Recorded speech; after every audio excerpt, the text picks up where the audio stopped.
nhỏ sông sông chiếu mẹ lên nụ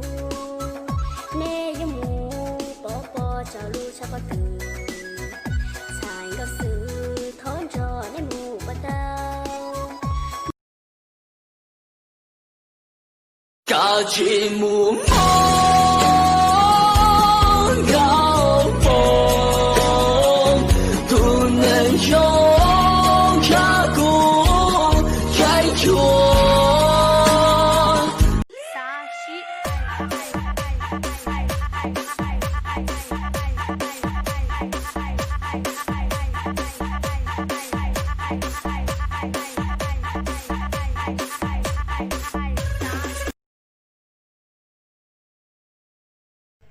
thằng nó có gió là chập lại đó ít khởi mỏ xưa nó có tàu o lu bé lu có gió này thôi nè nó ít luôn mà chỉ ta bé chụp lúc lu có gió này thôi nè chập lại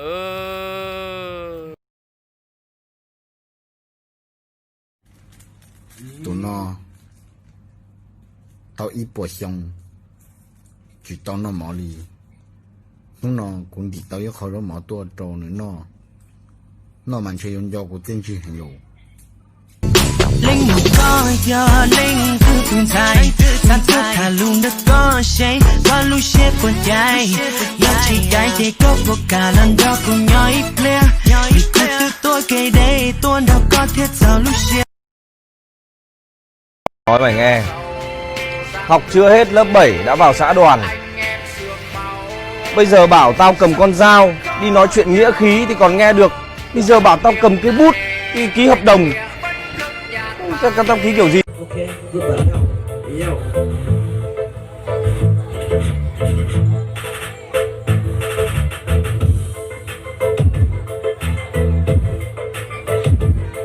Con là bố với mẹ. Giờ là tuổi thanh để sáng tới thằng để bắt điện giờ tụi mình. Cụ chỉ giờ giờ sau, yêu anh rung cầu chùa tu. Chỉ yêu chữ Giêsu, yêu ra gì cháu thua lầm.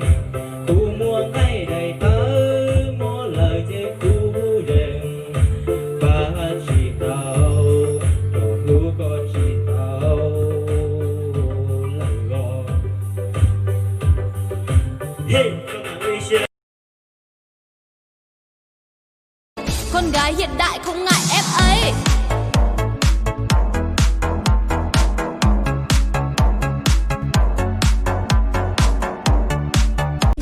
mong quay vô nè cho hẳn ô luôn